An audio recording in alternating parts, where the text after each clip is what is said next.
ದೇವರ ಪರಿಶುದ್ಧ ನಾಮಕ್ಕೆ ಸ್ತೋತ್ರವಾಗಲಿ. ಈ ದಿನದ ದೇವರ ವಾಕ್ಯ ಯೋಹಾನ ಬರೆದ ಸ್ವಾರ್ಥ ಗ್ರಂಥ 17ನೇ ಅಧ್ಯಾಯ 16-17 ವಾಕ್ಯಗಳು. ನಾನು ಲೋಕದವನಲ್ಲದ ಇರುವ ಪ್ರಕಾರ ಇವರು ಲೋಕದವರಲ್ಲ, ಇವರನ್ನು ಸತ್ಯದಲ್ಲಿ ಸೇರಿಸಿ ಪ್ರತಿಷ್ಠಿಸಿದನು. ನಿನ್ನ ವಾಕ್ಯವೇ ಸತ್ಯವು. ಹೌದು ಪ್ರಿಯ ದೇವರ ಮಕ್ಕಳೇ, ಇವತ್ತಿನ ದೇವರ ವಾಕ್ಯದಲ್ಲಿ ನಾವು ಗಮನಿಸುತ್ತಿದ್ದೇವೆ. ಇಲ್ಲಿ ದೇವರ ವಾಕ್ಯವು ಸ್ಪಷ್ಟವಾಗಿ ಬರೆಯಲ್ಪಟ್ಟಿದೆ. ನಾನು ಲೋಕದವನಲ್ಲದ ಇರುವ ಪ್ರಕಾರ ಇವರು ಲೋಕದವರಲ್ಲ, ಇವರನ್ನು ಸತ್ಯದಲ್ಲಿ ಸೇರಿಸಿ ಪ್ರತಿಷ್ಠಿಸಿದನು. ನಿನ್ನ ವಾಕ್ಯವೇ ಸತ್ಯವು. ಪ್ರಿಯ ದೇವರ ಮಕ್ಕಳೇ, ನಾವು ಗಮನಿಸೋದಾದ್ರೆ ಇಲ್ಲಿ ದೇವರ ಆತ್ಮನು ನಮ್ಮನ್ನು ಹೇಳ್ತಾ ಇದ್ದಾನೆ, ನಾನು ಲೋಕದವನಲ್ಲದ ಆಗಿರುವ ಪ್ರಕಾರ. ನೋಡ್ರಿ, ಯೇಸು ಕ್ರಿಸ್ತನು ಈ ಲೋಕಕ್ಕೆ ಸಂಬಂಧಪಟ್ಟವರಲ್ಲ. ಹೇಗೆ ಇದನ್ನ ನಾವು ನಂಬುವಂಥದ್ದು? ಇದು ಯಾವ ರೀತಿ ಸತ್ಯ ಎಂಬುದಾಗಿ ಅನೇಕರಿಗೆ ಪ್ರಶ್ನೆಗಳಿರಬಹುದು. ಯೇಸು ಕ್ರಿಸ್ತನ ಈ ಲೋಕದಲ್ಲಿ ಹುಟ್ಟಿದ್ದಲ್ವಾ? ಯೇಸು ಸ್ವಾಮಿ ಬೆತ್ಲೆಹೇಮಲ್ಲೇ ಹುಟ್ಟಿದ್ದಲ್ವಾ? ಒಬ್ಬ ಮನುಷ್ಯನಾಗಿ ಈ ಲೋಕದಲ್ಲಿ ಹುಟ್ಟಿದ್ದನಲ್ವಾ ಎಂಬುದಾಗಿ ಅನೇಕರು ಪ್ರಶ್ನೆಗಳು ಹಾಕಿರಬಹುದು. ಅನೇಕರಿಗೆ ಗೊತ್ತಿರುವಂತ ವಿಚಾರಗಳು ಅದುವೇ ಆಗಿರಬಹುದು. ಆದರೆ ಪ್ರಿಯ ದೇವರ ಮಕ್ಕಳೇ, ನಿಜ ಹೇಳಬೇಕಾದ್ರೆ ಯೇಸು ಕ್ರಿಸ್ತನ ಈ ಲೋಕಕ್ಕೆ ಬರುವುದಕ್ಕಿಂತ ಮುಂಚಿತವಾಗಿ ಆತನು ಪರಲೋಕದಲ್ಲಿದ್ದನು. ಆತನು ಪರಲೋಕದಲ್ಲಿರುವುದು ಮಾತ್ರವಲ್ಲದೆ ಆತನು ಸತ್ಯ ದೇವರಾಗಿದ್ದನು. ಆ ಸತ್ಯ ದೇವರು ಏನ್ ಮಾಡಿದನಂದ್ರೆ, ದೇವರ ವಾಕ್ಯವು ಅವತಾರವೆತ್ತಿ ನರವತಾರವೆತ್ತಿ ನಮ್ಮ ಮಧ್ಯದಲ್ಲಿ ಜೀವಿಸ್ತಾನೆ ಎಂಬುದಾಗಿ ಇದೇ ಯೋಹಾನ ಬರೆದ ಪತ್ರಿಕೆಯಲ್ಲಿ 1ನೇ ಅಧ್ಯಾಯ 14ನೇ ವಾಕ್ಯದಲ್ಲಿ ನಾವು ಗಮನಿಸಬಹುದು. ಪ್ರಿಯರೇ, ಇಲ್ಲಿ ದೇವರ ಆತ್ಮನು ಹೇಳ್ತಾ ಇದ್ದಾನೆ, ನಾನು ಲೋಕದವಲ್ಲದವನಲ್ಲದ ಪ್ರಕಾರ. ಅಂದ್ರೆ ದೇವರು ಲೋಕದವನಲ್ಲ, ಆದ್ದರಿಂದ ನಮ್ಮನ್ನೇನ್ ಮಾಡಿದನಂದ್ರೆ ಸತ್ಯದಲ್ಲಿ ಸೇರಿಸಿ, ನಾವು ಕೂಡ ಲೋಕದವರಾಗಿರಬಾರದು ಎಂಬುದಾಗಿ, ಈ ಲೋಕಕ್ಕೆ ಸಂಬಂಧಪಟ್ಟ ಹಾಗೆ ನಾವು ಜೀವಿಸಬಾರದು. ನಮ್ಮ ಜೀವಿತದಲ್ಲಿ ಲೋಕದ ಕಾರ್ಯಗಳು, ಈ ಲೋಕಕ್ಕೆ ಸಂಬಂಧಪಟ್ಟಂತ ಅನೇಕ ಕಾರ್ಯಗಳು ನಮ್ಮ ಜೀವಿತದಲ್ಲಿ ಇರಬಾರದು ಎಂಬುದಾಗಿ ನಮ್ಮನ್ನ ಏನ್ ಮಾಡಿದ್ರು ಅಂದ್ರೆ, ಲೋಕಕ್ಕೆ ಯಾವ ರೀತಿಯಲ್ಲಿ ದೇವರು ಸೇರಿಲ್ಲವೋ ಅದೇ ರೀತಿಯಲ್ಲಿ ನಮ್ಮನ್ನು ಕೂಡ ಲೋಕಕ್ಕೆ ಸೇರಿದವಲ್ಲಂತೇಳಿ ಆತನು ನಮ್ಮನ್ನ ಪ್ರತಿಷ್ಠೆ ಪಡಿಸಿದ್ದಾನೆ. ಪ್ರತಿಷ್ಠೆ ಪಡಿಸೋದಂದ್ರೆ ಏನು?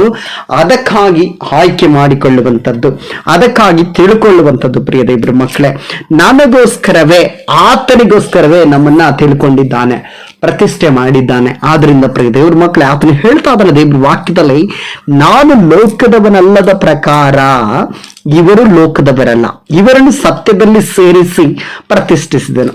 ನಿನ್ನ ವಾಕ್ಯವೇ ಸತ್ಯ. ನೋಡ್ರಿ, ದೇವರ ಆತ್ಮನ್ ಹೇಳ್ತಾ ಇದ್ದಾನೆ ಸ್ಪಷ್ಟವಾಗಿ, ದೇವರು ಯಾವ ರೀತಿಯಲ್ಲಿ ಲೋಕಕ್ಕೆ ಸಂಬಂಧಪಡಲಿಲ್ಲ. ಆತನ ಈ ಲೋಕದಲ್ಲಿ ಹುಟ್ಟಿರ್ಬಹುದು, ಆತನ ಈ ಲೋಕದಲ್ಲೇ ಬೆಳೆದಿರ್ಬಹುದು, 33 ವರ್ಷಗಳ ಕಾಲ ಜೀವನ ಮಾಡಿರ್ಬಹುದು. 33 ವರ್ಷದ ನಂತರ ಆತನು ಸತ್ತು 3ನೇ ದಿವಸ ಪುನರುತ್ಥಾನವಾಗಿರಬಹುದು. ಇದೆಲ್ಲವೂ ಕೂಡ ಇತಿಹಾಸ ಪೂರ್ವಕವಾಗಿ ಸತ್ಯವಾಗಿಯೂ ನಂಬುವಂಥದ್ದೇ, ಅದೆಲ್ಲವೂ ಕೂಡ ಸತ್ಯವೇ ಆಗಿದೆ. ಆದರೆ ಆತನು ಈ ಲೋಕಕ್ಕೆ ಸಂಬಂಧಪಟ್ಟವನಲ್ಲ. ಯಾಕೆಂದ್ರೆ ಆತನು ಈ ಲೋಕದಲ್ಲಿ ಹುಟ್ಟಿದ್ರು ಕೂಡ ಆತನು ಈ ಲೋಕದಲ್ಲಿಯೇ ಸೃಷ್ಟಿಸಲ್ಪಟ್ಟವನಲ್ಲ. ಬದಲಾಗಿ ಆತನು ಈ ಲೋಕಕ್ಕೆ ಬರುವುದಕ್ಕಿಂತ ಮುಂಚಿತವಾಗಿ, ಈ ಲೋಕಕ್ಕೆ ಆತನು ಬರೋದಕ್ಕಿಂತ ಮುಂಚಿತವಾಗಿ ಪರಲೋಕದಲ್ಲಿ ಇದ್ದನು. ಆತನು ದೇವರ ಕುಮಾರನಾಗಿದ್ದನು. ಆತನು ದೇವರ ಬಲಪಾರ್ಶ್ವದಲ್ಲಿ ಮಹಿಮಾ ಸ್ಥಾನದಲ್ಲಿ ಕೂತಿದ್ದನು.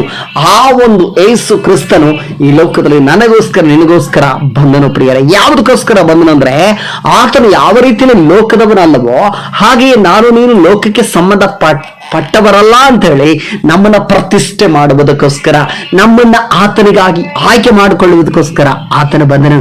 ಅದಕ್ಕೆ ಆತನು ಹೇಳ್ತಿದ್ದಾನೆ, ಇವರು ಲೋಕದವರಲ್ಲ, ಇವರನ್ನು ಸತ್ಯದಲ್ಲಿ ಸೇರಿಸಿ ಪ್ರತಿಷ್ಠಿಸಿದನು. ಯಾವುದ್ರಲ್ಲಿ ಸೇರಿಸಿದನು?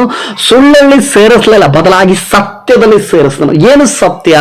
ಈ ಲೋಕದಲ್ಲಿ ಇರುವುದು ಎಲ್ಲವೂ ಕೂಡ ಸುಳ್ಳಾಗಿದೆ, ಆದರೆ ದೇವರ ವಾಕ್ಯವು ಸತ್ಯವಾಗಿದೆ, ದೇವರ ವಾಕ್ಯಕ್ಕೆ ಜೀವವಾಗಿದೆ. ಅದಕ್ಕೆ ಆತನು ಹೇಳ್ತಾ ಇದ್ದಾನೆ, ನಿನ್ನ ವಾಕ್ಯವೇ ಸತ್ಯವು ಎಂಬುದಾಗಿ. ಪ್ರಿಯ ದೇವರ ಮಕ್ಕಳೇ, ಎಂತ ಒಳ್ಳೆ ವಾಕ್ಯ ನೋಡ್ರಿ.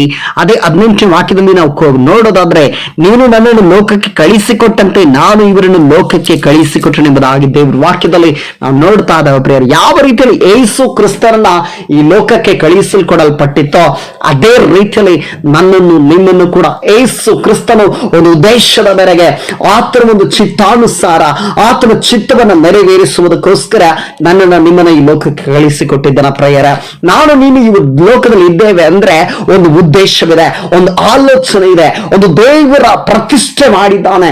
ದೇವರು ನಿನ್ನನ್ನು ಆಯ್ಕೆ ಮಾಡಿಕೊಂಡಿದ್ದಾನೆ. ಯಾವುದಕ್ಕೋಸ್ಕರ? ಲೋಕದಲ್ಲಿ ಅನೇಕ ಬುದ್ಧಿವಂತರಿದ್ದಾರೆ, ಅನೇಕರು ಜ್ಞಾನವಂತರಿದ್ದಾರೆ, ಅನೇಕರು ತಲಾಂತುಳ್ಳವರಿದ್ದಾರೆ, ಇದ್ದಾರೆ.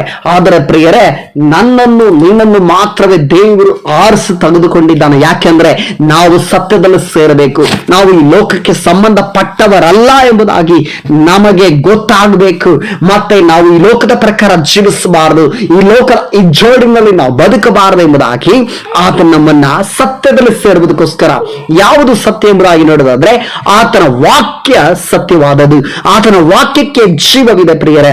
ಆದ್ರಿಂದ ಯೇಸು ಕ್ರಿಸ್ತನ ಈ ಲೋಕಕ್ಕೆ ಕಳುಹಿಸಿಕೊಟ್ಟಂತೆ ದೇವರು ನನ್ನನ್ನ ನಿಮ್ಮನ್ನ ಈ ಲೋಕಕ್ಕೆ ಕಳುಹಿಸಿಕೊಟ್ಟಿದ್ದಾನೆ.